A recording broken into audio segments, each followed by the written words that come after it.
Stop struggling. Allow God to help you. Joshua was strong. At least that's what everyone said. He was the first to rise each morning, fetching water from the stream before the sun rose. He worked his family's small cassava farm by hand, carried heavy firewood for his grandmother, and even helped others in the village when he could.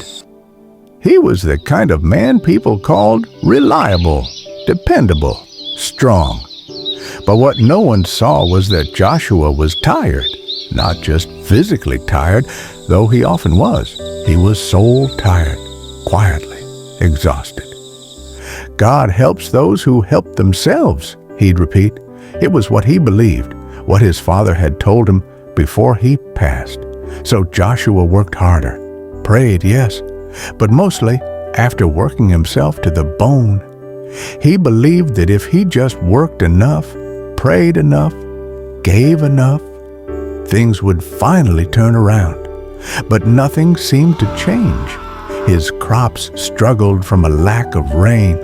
His younger brother fell sick and needed medicine. His savings disappeared just as quickly as he earned them. And still, Joshua kept saying, God helps those who help themselves. But one day, something changed. It was a Sunday morning. Joshua was walking to church carrying a heavy sack of cassava on his shoulder for a family in need. The sun was already hot and the road was long. His shirt clung to him from sweat. But he didn't stop. He was used to pushing himself. He passed by an older woman named Mama Grace, sitting on her wooden stool, peeling mangoes. She watched him struggle past with the bag and said gently, Joshua, why are you always carrying so much? He smiled politely, even though his shoulder was burning. It's okay, Mama. I can handle it. She stood up, wiped her hands on her wrapper, and looked him in the eye. That's the problem, my child. You keep trying to handle everything. But have you allowed God to help you carry it? Joshua didn't know what to say, so he nodded and kept walking. But the words didn't leave him. That evening, Joshua sat outside, looking up at the quiet sky. The stars were out, and the wind rustled the leaves of the banana trees nearby. He thought about Mama Grace's words. Had he really allowed God to help him? Yes, he prayed. Yes, he believed. Yes, he went to church. But he realized something. He had been asking God for help while refusing to let go of control. He was carrying everything himself, emotionally, mentally, financially, spiritually. And the truth hit him like a quiet whisper in the wind. He didn't know how to let go. Sometimes we struggle, not because God isn't helping, but because we won't stop trying to do it all ourselves. God won't wrestle the load from your hands. He waits for you to lay it down. Come to me, all you who are weary and burdened, and I will give you rest. Matthew 11:28. Joshua had read that verse many times, but he realized that coming to Jesus meant more than going to church. It meant surrender. It meant trust. He remembered his mother's words when he was younger. Sometimes God is waiting for you to drop the rope so he can pull the weight.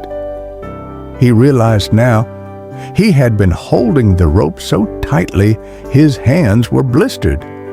But still, he hadn't let go. The next day, something powerful happened. Joshua was helping his brother bathe at the river. His little brother David, still weak from illness, slipped on a rock. Joshua reached out quickly, trying to grab him, but ended up falling in too. The current wasn't strong, but Joshua panicked.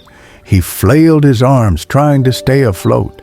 He tried to stand up in the water, but he couldn't find the ground. Water splashed everywhere. That's when David, coughing but calm, said something Joshua would never forget. Stop struggling, Josh. Just float. Let the water help you. Joshua stopped. He took a deep breath.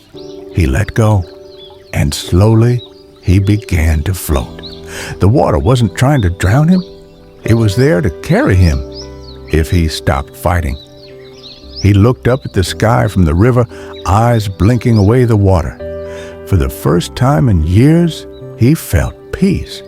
Not because everything was fixed, but because he wasn't fighting anymore. God had been trying to carry him all along, but he kept kicking and flailing, trying to do it his way. That moment became a symbol in Joshua's heart. And that's what many of us do, isn't it? We're praying for peace, but holding on to anxiety, asking for provision, but still relying only on our own efforts, saying, God, take control, while still steering the wheel. We say it easily, let go and let God. But do we really do it? That evening, Joshua prayed a different kind of prayer. Not long, not dramatic, but honest. Father, I don't want to carry this by myself anymore. I trust you. He didn't try to be poetic. He didn't try to say the right thing. He just surrendered. And something shifted in his heart. Think of a child trying to tie their shoelaces, struggling while their father kneels beside them saying, let me help. But the child swats the hands away, saying, no, I can do it. That's how we act with God. And he, being patient, waits, not angrily, not disappointed, but lovingly, until we finally say, okay, Father, I need you. In the weeks that followed, Joshua changed, not because his problems vanished overnight, but because his posture shifted. He began to wake up each morning with a short prayer, Lord, I surrender this day to you. I won't carry what you've asked me to lay down. He still worked the farm, still cared for his brother, but something was different. There was peace in his spirit. And slowly, as if heaven was just waiting for his surrender, the rains came. A missionary offered to pay for David's medication. His crops began to grow. Even his sleep became sweeter. One day, he told Mama Grace what happened. She smiled and said, God never sleeps, but sometimes he waits until we do. Joshua wept, not because everything was suddenly perfect, but because he finally understood the battle is not mine, it's the Lord's. 2 Chronicles 20:15. Friend, if you're hearing this right now, maybe you're like Joshua. You're strong but tired, faithful but overwhelmed, praying but still panicking, and God is whispering gently, my child, stop struggling, let me help you. Cast your cares on the Lord, and he will sustain you. Psalm 55:22. Trust in the Lord with all your heart, and he will make your paths straight. Proverbs 3:5-6. The Lord will fight for you. You need only to be still. Exodus 14:14. Let this be your moment, like Joshua at the river. Stop kicking. Stop trying to figure it all out. Stop living like it's all up to you.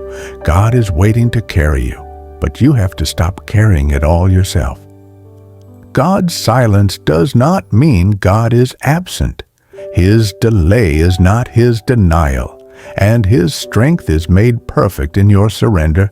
Maybe you've been praying hard, pushing hard, trying everything you know, and still no breakthrough, no answer, no peace. This story is for you. God is not asking for more effort. He's asking for more trust.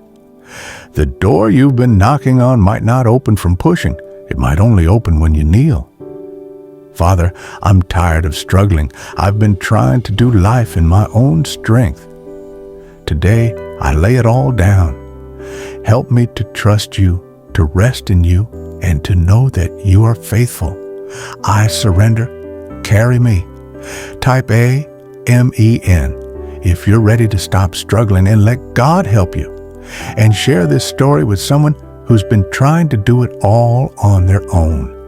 God is ready to carry them too. You just have to let go.